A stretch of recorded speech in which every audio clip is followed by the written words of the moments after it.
Alright, getting right to it. Check out how effortless this paddle up was. It's like 3 strokes very easily.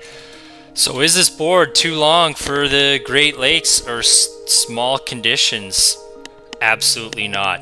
It is incredibly nimble for 8/8 and surfy and turny. This I wasn't even planning on going out this day using this board. I just got it, but the winds were very side shore, wasn't ideal conditions. Maybe waist high swell on like kind of a good area or set, good roller. But I figured, hey, I'm gonna test this board out, even though it's not the conditions I really intend to use it on. I'd probably still use a smaller board in these conditions, but I just wanted to test it out, see how it felt in these smaller conditions.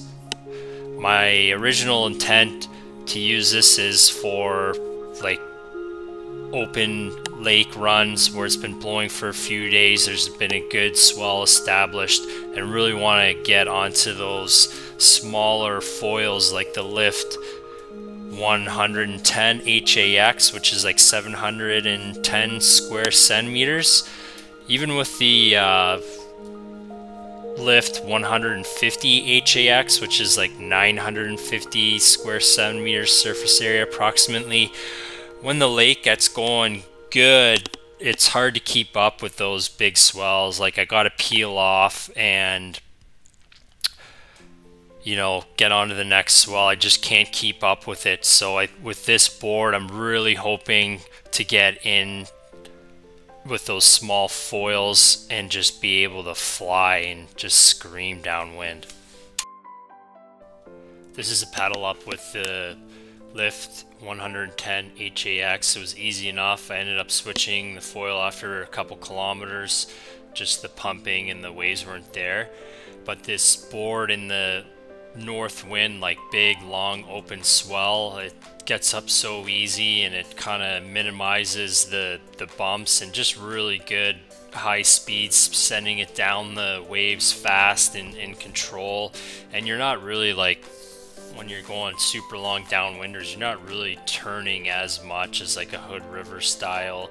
It's just getting the speed, staying with the energy, and that's what this board really shines in.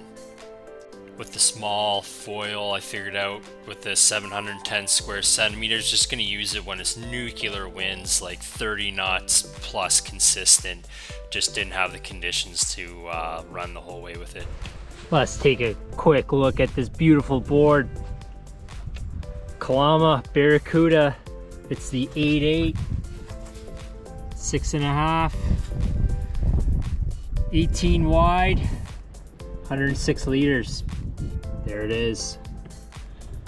And construction seems really good. Got the Lift 180 HAX on there. 150 square centimeters approximately. Here it is on the top side. Pretty flat and narrow. Love the paint job. It does have front foot inserts. Anyways. So this board is 106 liters, and I weigh 170 pounds approximately. Plus with booties, big wetsuit, 6 mil.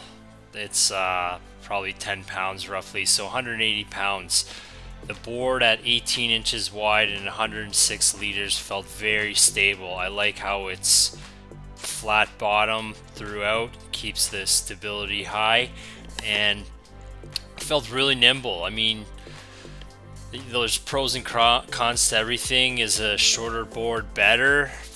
I guess it's a little bit more maneuverable. I didn't have any issues turning on this or maneuverability, and I'm kind of used to longer boards. Windsurfing, started out that, and sailing, and then in the Great Lakes it's I believe with the stand-up paddleboard sup surfing, big boards, you just allows you to get into the waves earlier, and a lot of advantages there, but I've done a lot of that. So long story short, I guess the 8.8 did not seem long and still turning very easily on it. It is, you can feel it, but you get up a lot easier.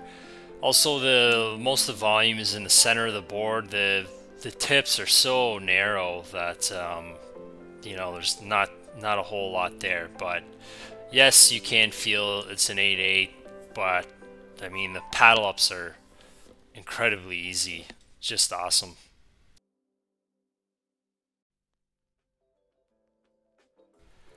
After doing a couple laps and getting some footage, I did a full downwinder. Here's my path.